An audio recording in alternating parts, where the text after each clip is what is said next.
Hey, ¿qué pasa, despachados? Bienvenidos a un nuevo episodio, a otro capítulo más a estos, sus podcasts favoritos, los podcasts de despachados. Estamos en el especial de salud, temas de suma importancia.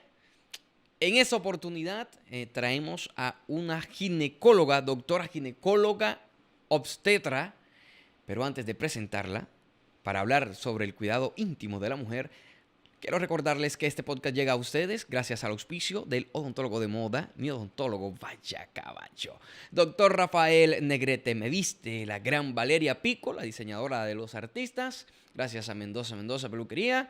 Quiero que recibamos con un fuerte aplauso a la doctora Karina Álvarez. Bienvenida, doctora Karina, a Despachados. Hola Joshua, ¿cómo estás? Gracias por invitarme aquí. A usted por aceptar la invitación, porque había que buscar a la experta en el tema para hablar sobre el cuidado íntimo de la mujer. Gracias a usted por aceptar la invitación. Primero, quiero preguntarte por tu formación, porque el público de Despachados es bastante exigente, entonces la gente se va a preguntar, ¿pero por qué esa señora está ahí hablando sobre ese tema? Entonces, para que la gente sepa por qué vas a hablar con propiedad de lo que sabes. Bueno, yo estudié medicina en la Universidad del Norte de Barranquilla. Hice aquí en Montería una especialidad en gerencia en salud. Y por último, hice mi especialidad en ginecología y obstetricia en la Universidad de Ciencias Médicas de Santiago de Cuba. Bueno, más preparada para dónde. Yo terminé el kinder, mi gente. Todo está bien, todo está controlado. Empecemos entrando en materia. Quiero preguntarte la importancia de la citología. ¿Qué tan importante es la citología para una mujer? La citología es un estudio que se debe realizar en todas las mujeres después de los 25 años. Se hace para evaluar las células del cuello uterino. Ahí, con ese estudio tan sencillo que se hace en un consultorio, detectamos si hay células sospechosas de malignidad. Con ese estudio tan sencillo y económico, podemos detectar a tiempo el cáncer de cuello y con eso prevenirlo. ¿Por qué crees que hay tantas mujeres que no van a la citología? Le tienen miedo porque hay muchos tabús al respecto, sobre todo porque han escuchado que duele en el momento que se realiza la citología. Es un estudio sencillo, no tarda más de 5 minutos, pues es molesto porque se hace con un espéculo en los genitales, pues hay que evaluar y revisar todo lo que es la vagina y el cuello uterino. Tiende a ser molesto, pero no debe ser doloroso. No se va a tardar más de 5 minutos y con eso podemos prevenir el cáncer de cuello. Entonces yo las invito a que se hagan la citología, que no le tengan miedo a eso. Hablaste sobre tabúes. Cuando te llegan a consulta, de pronto que entras en intimidad hablando con tus pacientes, ¿qué te dicen? ¿Por qué no habían ido? ¿O qué tabúes conoces acerca del tema? Primero, porque les da pena, es pues la parte, hablar de tu zona íntima con cualquier persona desconocida que tú nunca has visto, pues es algo que puede generar miedo, temor. Cuando ya entran un poco más en confianza, de pronto puedes empezar a decir todas las cosas que sientes de tu zona íntima, pero por ejemplo muchas pacientes no saben para qué se hace una citología y se la hacen 2, 3 veces en el año generalmente porque tienen una infección vaginal. Entonces confunden la citología con un estudio para diagnosticar una infección vaginal. La citología no está indicada para eso, está indicada para evaluar si hay cáncer o lesiones cancerígenas en el cuello uterino. Para eso está el frotis vaginal y otros estudios que se realizan para eso. Pero muchas pacientes la utilizan como estudio para infección vaginal. Hay un número de veces indicadas las cuales las mujeres deben ir al año a hacerse la citología. Pues según el esquema en Colombia, después de los 25 años, todas las mujeres debemos hacernos la citología.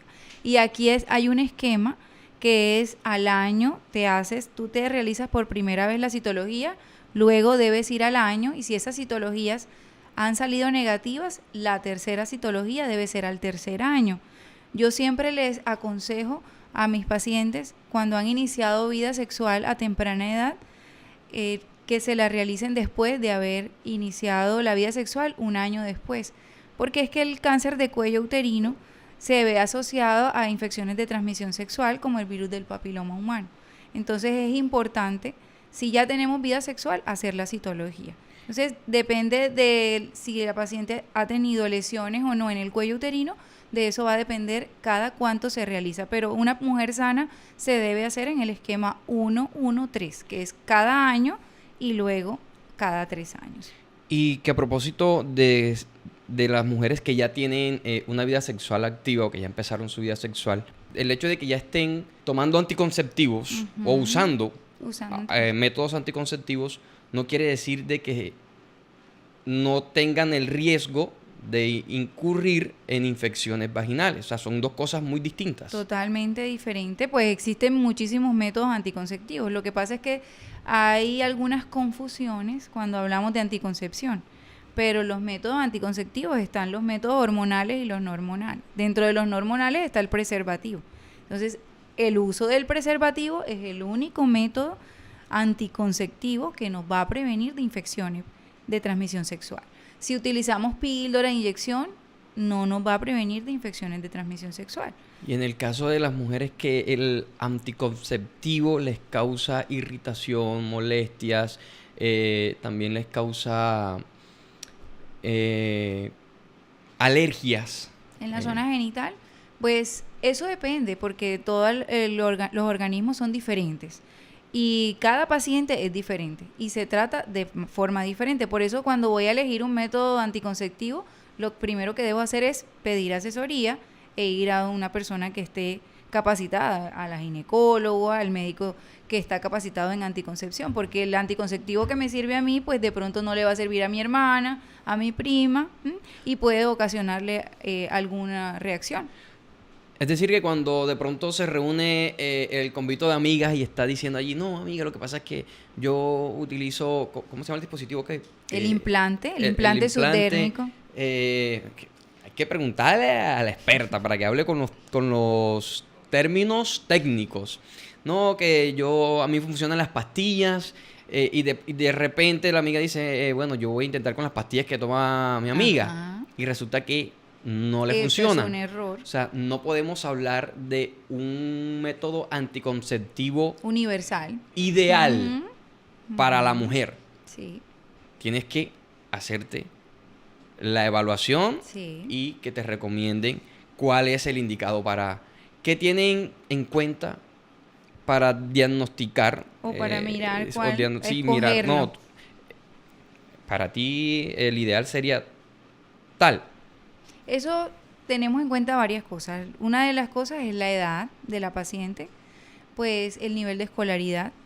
Es súper importante porque, por ejemplo, hay pacientes muy jóvenes que se les olvidan las píldoras. Ya de una sabes que no puedes utilizar ese método anticonceptivo porque se les va a olvidar. Entonces van a tener riesgo de embarazo. O una mujer que ya ha tenido 2, 3 hijos, pues tú no le vas a ofrecer una píldora anticonceptiva, le vas a ofrecer un método a largo plazo, un dispositivo intrauterino, un sistema intrauterino que duran 5 años, duran 10 años, un implante subdérmico que duran 3 años. Entonces, dependiendo de cada una de las pacientes que vemos, podemos asesorarlas y brindarles el método ideal para cada una. Hablemos sobre el cuidado íntimo. Vamos a regresarnos un poquito y después retomamos este tema de los anticonceptivos.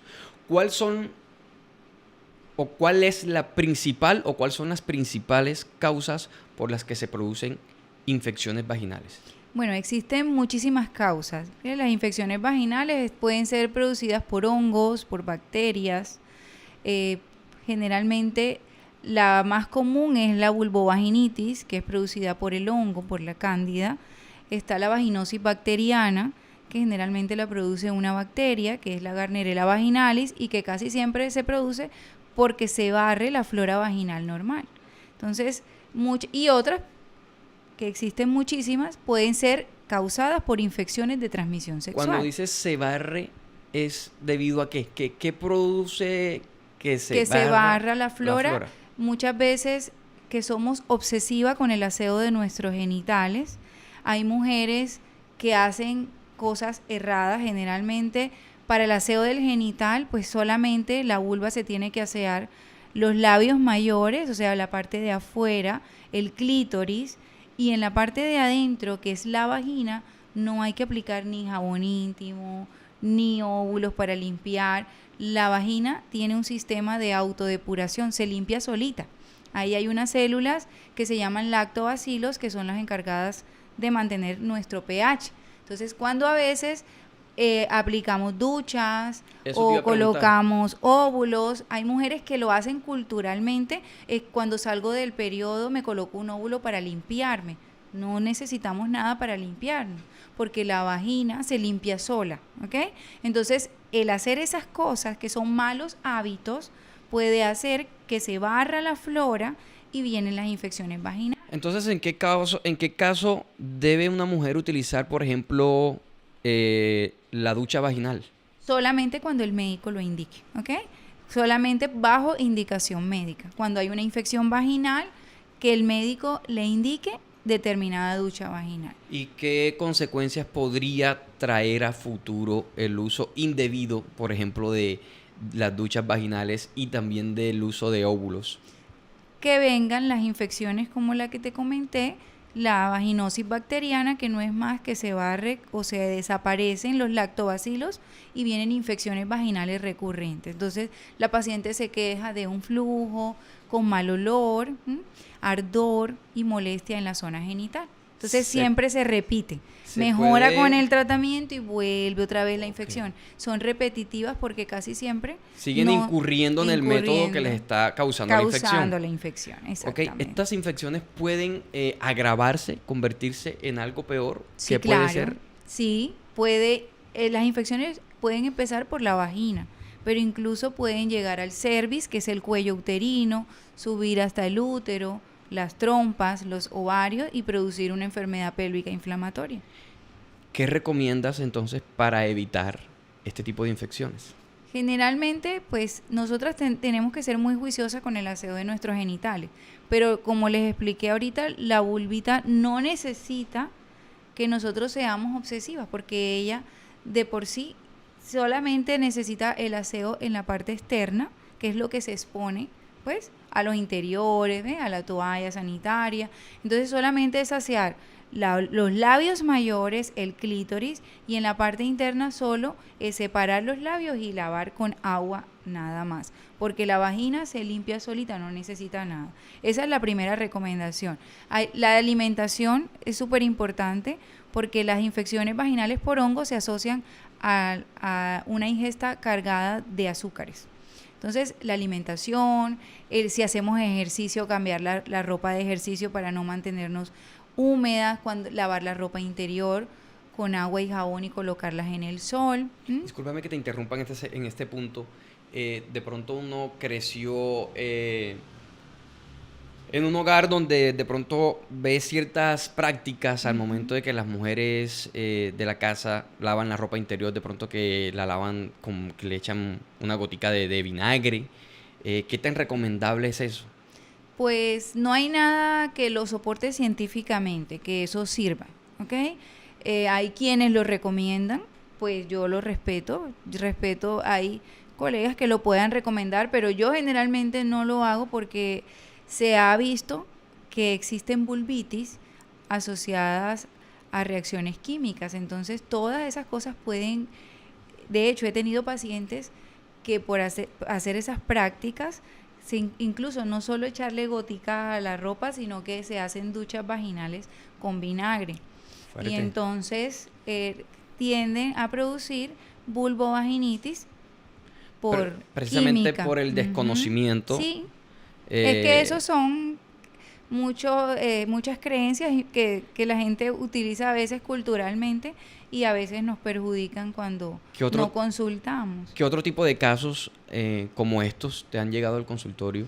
Específicamente eso, lo que te comentaba que utilizan siempre, no, doctora, es que yo siempre me limpio y me coloco, después que me viene el periodo me coloco un óvulo, eso lo escucho con mucha frecuencia, o es que yo compro la perita y me lavo dentro de la vagina, hacen mucho de esas cosas, el uso de indiscriminado de los tampones también nos puede generar a veces infecciones vaginales, porque el tampón, si no lo sabes utilizar, te puede producir un síndrome tóxico. Hay una infección dentro de la vagina y de ahí se puede diseminar y hasta llevar a una sepsis y morir por una infección severa. Hay que tener cuidado con el uso del tampón. Con el uso del tampón. Estabas en el punto número 2 de las recomendaciones. ¿Tienes muchas más recomendaciones? Sí, claro, existen Adelante. muchísimas. Adelante. Les comentaba que hay que lavar los interiores con agua y jabón, colocarlos en el sol, no dejarlos en zonas húmedas. A veces acostumbramos a lavarlos y dejarlos en el baño, o lavarlos con el jabón cosmético con el que nos bañamos. Todas esas cosas no están indicadas precisamente porque hay vulvitis que pueden ser químicas. Por el jabón cosmético, nos puede producir irritación en la vulva y produce inflamación, dolor e infección posterior.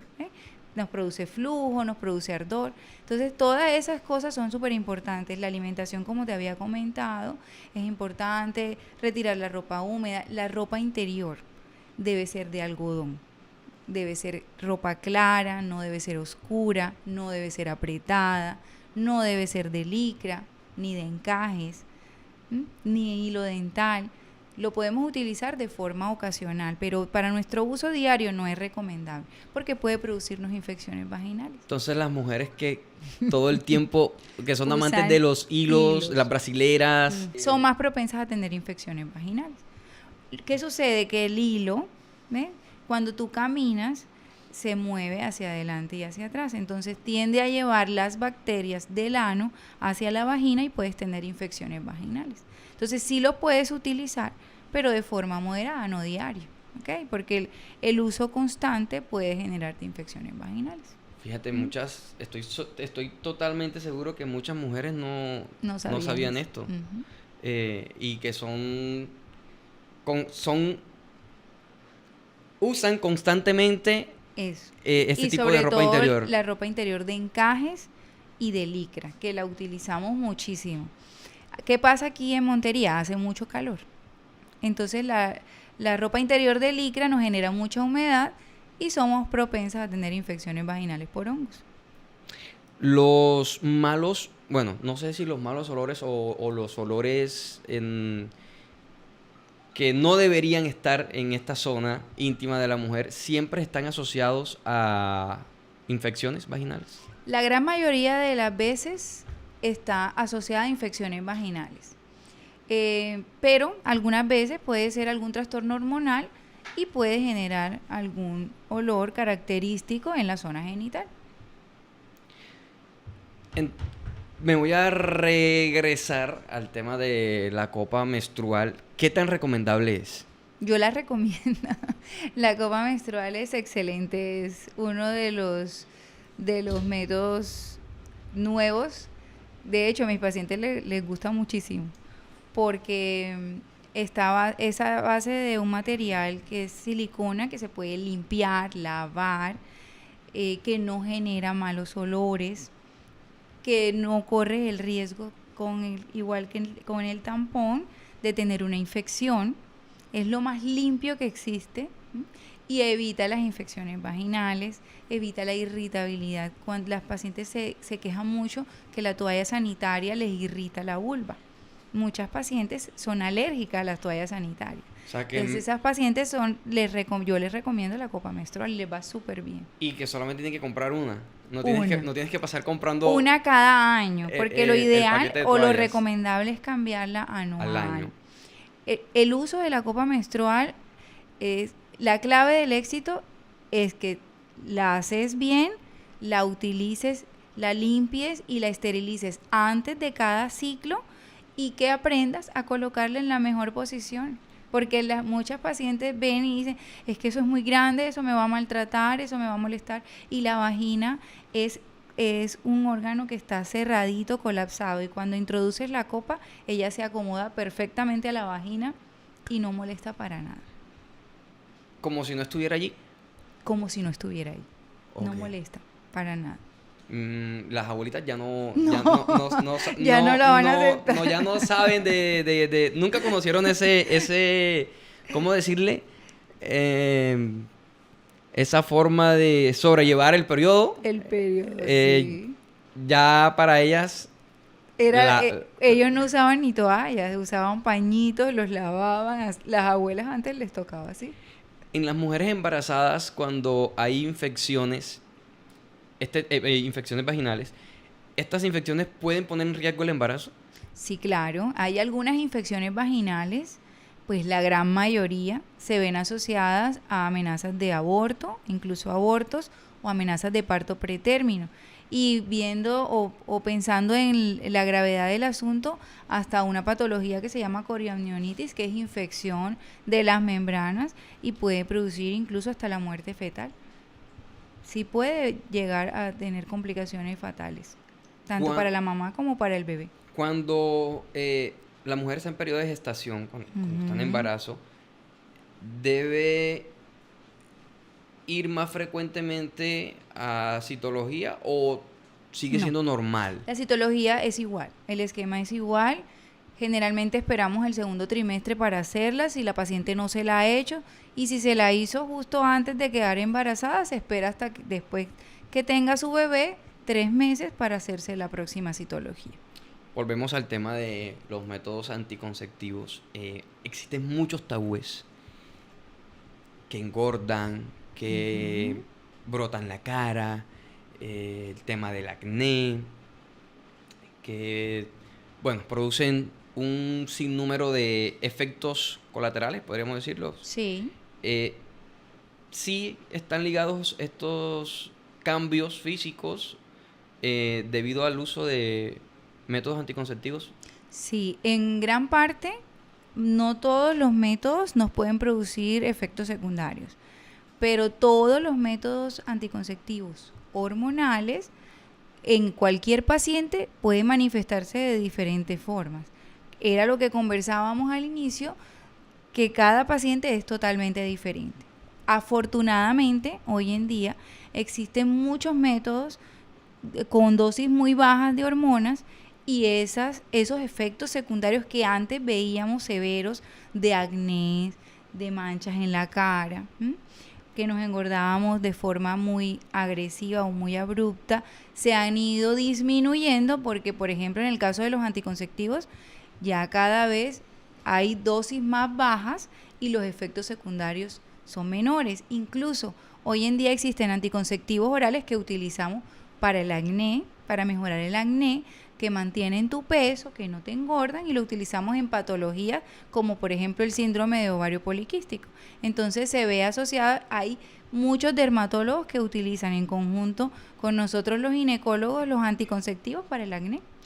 ¿Es distinto los quistes de ovarios a ovarios poliquísticos? Sí, la terminología es totalmente diferente. Cuando hablamos de quistes de ovario, quiere decir que uno de los folículos, los ovarios están llenos de folículos, y todos los meses uno de esos folículos es el que crece, se revienta y ovulamos. Entonces, ¿cuándo se produce un quiste? Cuando ese folículo no se reventó y siguió creciendo, sobrepasa los 18 milímetros de tamaño y entonces se convierte en un quiste. Generalmente son quistes simples, que son de agüita y no hay ningún inconveniente. Casi siempre se revierten solos, y en ocasiones con anticonceptivos orales los podemos revertir. ¿Qué lleva a que no Puede reviente? haber un desorden hormonal. Existe una hormona que es la encargada de reventar ese folículo, que es la hormona luteinizante, y puede haber un desorden de esa hormona y no se reventó. Las mujeres de por sí, por tener folículos, somos formadoras de quistes. A diferencia del ovario poliquístico, se habla de poliquístico, es que son intentos de ese ovario fallidos de ovulación. Entonces, tratan de crecer el folículo y no llegan a tener más de 10 milímetros y se van formando varios folículos alrededor del ovario, y cuando uno ve la imagen en la ecografía se ve todo como si fuera un rosario alrededor. El poco de foliculitos son quistecitos chiquiticos, por eso se llama poliquístico. Hay quienes les dice polimicroquísticos porque son pequeñitos, no miden más de 10 milímetros. El tratamiento de los dos es casi similar, a diferencia de que el ovario poliquístico casi siempre está asociado a un trastorno metabólico. Entonces la paciente cursa con acné, con trastornos hormonales, le sale exceso de vellos, tienen otras alteraciones metabólicas. Entonces casi siempre los anticonceptivos nos ayudan muchísimo en ese caso. También te estás manejando en el ámbito de la ginecología estética. Sí, en este momento estamos trabajando en la parte de ginecología estética. Ya hice entrenamiento sobre el láser genital y todo lo que es rejuvenecimiento de la zona genital. Entonces estamos trabajando en el aclaramiento de la zona genital, en la aplicación del ácido hialurónico en la zona genital para el rejuvenecimiento o incluso para darle volumen a la zona genital. Tal vez esto va a sonar tonto, pero voy a hacer la pregunta porque a veces la desinformación producida por los memes lleva a construir verdades culturales. Uh-huh. Entonces hay memes donde le dicen a la mujer pues que de tanto tener relaciones, la vagina por fuera va a sufrir o sufre cambios, ¿sabes? Entonces muestran como la vagina desgastada o ya con los labios muy estirados. ¿Esto es verdad? Generalmente no es por el uso de la relación sexual. Casi siempre los cambios en la zona genital pueden ser adquiridos por los partos, porque tenemos desgarros en los partos, se puede ver afectada toda la zona vulvovaginal, y de hecho los labios, la vagina, todo eso se alcanza a desgarrar por partos, digamos que no atendidos de forma adecuada y tienden a tener, pero no por la relación sexual, no por el uso excesivo de relación sexual. Eso es un mito.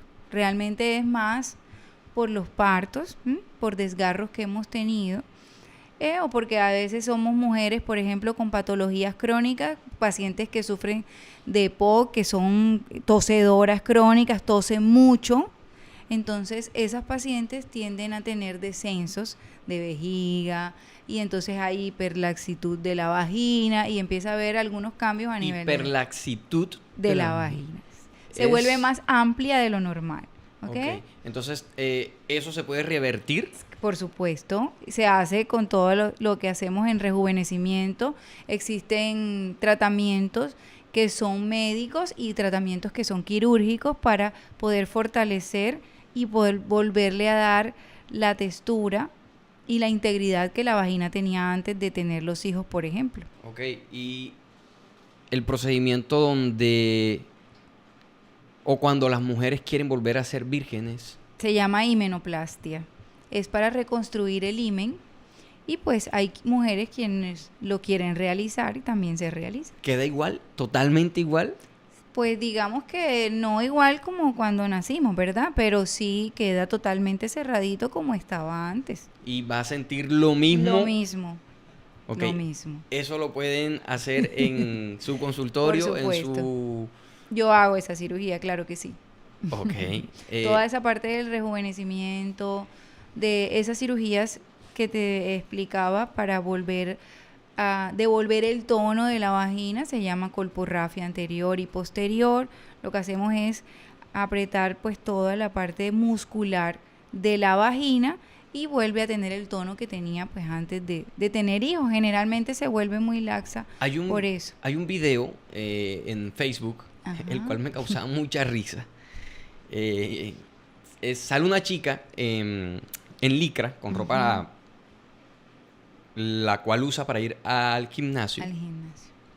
Y ella se sale riendo de sí misma porque se le pintan los labios de una forma bastante marcada y voluptuosa. Entonces ella dice, no es que yo quiera que se me pinte, no es que yo quiera que se me muestre, es que soy así, miren que yo me bajo la licra y se sigue marcando. Eso también se le puede dar manejo sí, claro.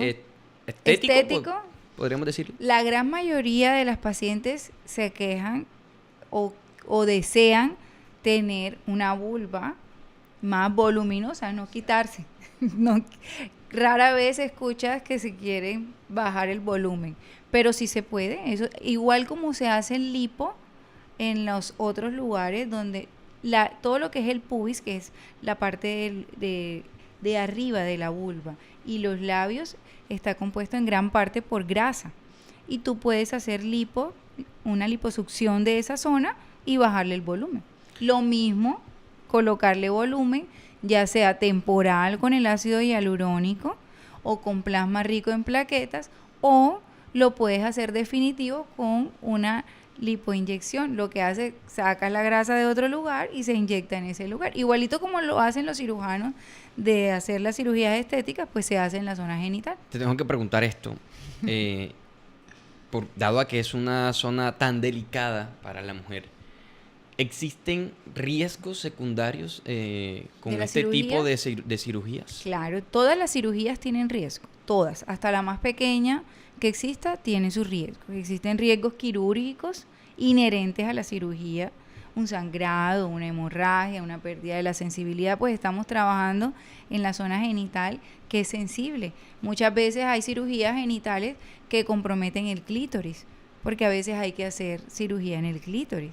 A veces hay que reconstruir los labios menores, porque hay un crecimiento anormal de los labios menores de la vulva. Entonces, todo eso al comprometer o al operar esa zona, pues tenemos riesgo de lesionar algún vaso, de que se presente un hematoma, un sangrado. Entonces, los riesgos sí existen. Lo que hay es que acudir a personas que estén capacitadas para poder realizar ese tipo de procedimientos. Como la doctora, por ejemplo, usted va a tener su vagina en buenas manos. Ya cuando hablamos de procedimientos estéticos en la vagina, ¿ya es más por salud o por un tema de autocomplacencia? Las dos cosas. ¿O vanidad? Las dos cosas. Hay, en gran parte, tengo muchas pacientes que nacen con malformaciones a nivel de los labios, de la vulva, ¿ok? La vulva tiene lo que son labios mayores y los labios menores. Los labios mayores son los externos, los que nosotros vemos que forman la vulva, y los menores están por dentro de los labios mayores. Entonces, muchas veces ellos no se deben ver, o deben ser discretamente asomados, pero no se deben ver. Y tengo muchas pacientes con hipertrofia de labios mayores, que se ven muy grandes. Eso les genera molestias para hacer ejercicio. Sobresalen por fuera de los mayores. Okay.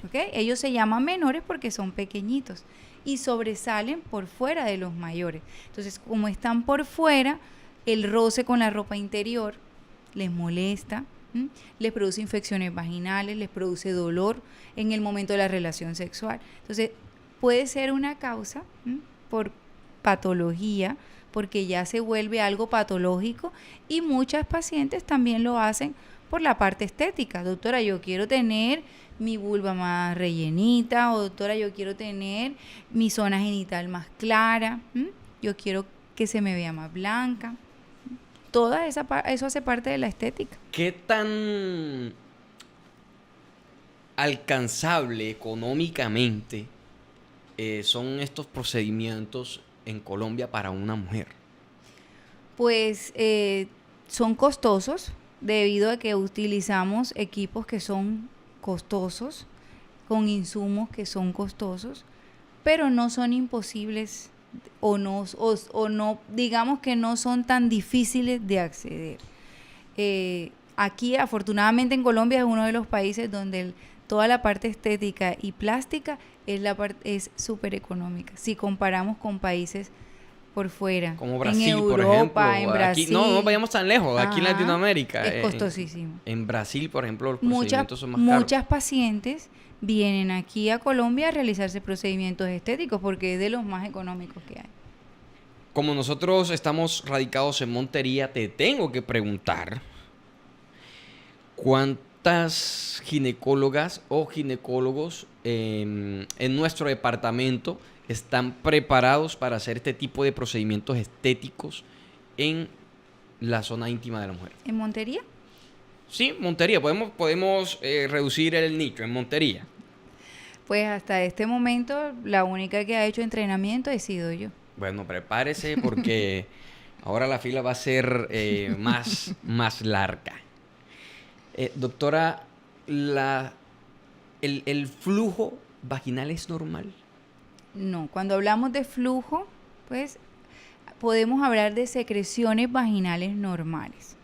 Pero cuando ya nos referimos a flujo es que allá ya va a haber cambio en el color, en el olor o en la textura. Siempre hay que preguntarle a la paciente si la secreción vaginal ha cambiado de color, tiene mal olor, da picazón o da algún síntoma, ya es patológico. Nosotras las mujeres solamente debemos tener secreciones vaginales o cuando estamos en embarazo, que hace parte de la normalidad, o cuando estamos próximas a caer al ciclo menstrual, que empezamos a tener secreciones, que más que todo es el moco cervical en el momento que estamos en la ovulación. Si hay flujo, ¿es porque qué?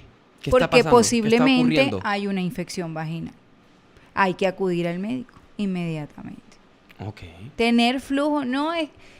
Muchas veces les pregunto a los pacientes, ¿has tenido flujito, secreción? Y dice, lo normal, blanco, pero no es normal tener flujo, ¿ok? A veces nos acostumbramos o pensamos que tener flujo es normal. Y las mujeres no debemos tener flujo vaginal. Fíjate, ¿cuál es... para que más bien las mujeres lo tengan en cuenta, cuál es la diferencia o cómo es el color del flujo al color de la secreción? La secreción vaginal es hialina, es clara, es transparente, no tiene que tener olor, no es grumosa, es simplemente como si fuera un moquito. Es un moquito claro y no huele, no pica, no te produce ninguna molestia en tu zona genital. Y generalmente no ocurre durante todo el ciclo, sino cuando estamos en el periodo de la ovulación, ¿ya? Y el otro, entonces ya empieza a cambiar el color, puede ser blanco, blanco grisáceo, puede ser grumoso, puede ser fluido, y genera síntomas como ardor, picazón, molestia o irritación de la zona genital. Me voy a regresar al tema de los procedimientos estéticos. Por ejemplo, el de donde reconstruyen el himen. El himen. Uh-huh. Después de este tipo de procedimientos, ¿cuánto es el tiempo de recuperación en una paciente? De cualquier cirugía vaginal, cuando comprometemos lo que es vulva, labios, himen, lo ideal es recuperarse 6 semanas, o sea, 1 mes y medio es lo recomendable para volver a iniciar la vida sexual. Con respecto a las actividades, pues ya a las 2 semanas la paciente ya puede retornar su vida normal, sus actividades, pues se les recomienda evitar hacer esfuerzos físicos, pero la relación sexual después de 6 semanas. Ok, doctora Karina, ¿qué tan difícil es que puedan apartar una cita con usted, que quieran profundizar algún tema con usted? ¿Muy difícil contactarla? No, pueden buscarme en mis redes sociales como ginecóloga.doctora Karina Álvarez o me pueden contactar al número del consultorio que es 315-577-6615. Bueno, durante todo este podcast no. En la descripción de este podcast siempre dejamos los contactos, redes sociales de nuestros invitados y, ¿sabes? Te lo preguntaba también porque para que la gente tenga claro ¿atiendes más por particular o tienes algún vínculo con alguna IPS, EPS? Pues para que la gente se pregunta todo ese tipo de cosas. Bueno, yo atiendo pacientes particulares y tengo en este momento contratos con Sura prepagada y Comeva prepagada. Y las pacientes tienen la facilidad, si desean, pueden agendar su cita a través de mi página web. Entonces pueden buscarme, puede ser el buscador que tengan como www.doctoracarinaalvarez y ahí mismo está el link del agendamiento de citas y ellas mismas pueden agendar su cita, ni siquiera tienen que acceder a la línea de WhatsApp o a través de la página de Instagram, sino que ahí ellas mismas tienen el horario, disponibilidad y están todos los servicios que presto y pueden agendar su cita. Perfecto, bueno, despachados y despachadas. Bueno, es que como, se supone que el desparchado es general, es plural. Sé que estos temas son bastante extensos, son para profundizar. Entonces yo les voy a proponer algo, despachados. Si quieren que grabemos un segundo episodio profundizando en algún tema, podemos hacer una recopilación de todas las dudas e inquietudes que ustedes tengan y hacerles una segunda entrega, un segundo capítulo con la doctora Karina y llevarles muchísima más información de valor a todos ustedes. Doctora, muchísimas gracias por aceptar la invitación, llevar gracias a ti. Este tipo de contenido que sé que para muchos va a ser tonto porque ya lo saben y tienen acceso a la información, pero créanme que es muy necesario porque mucha gente desconoce este tipo de información. Doctora, en serio, de verdad, muchísimas gracias por venir. Gracias a ti y a todos por aceptar mi estadía y pues espero que haya sido de mucha ayuda para las dudas que tuvieran. Claro que yes. Despachados, no olviden suscribirse, dejar el like, compartir, comentar.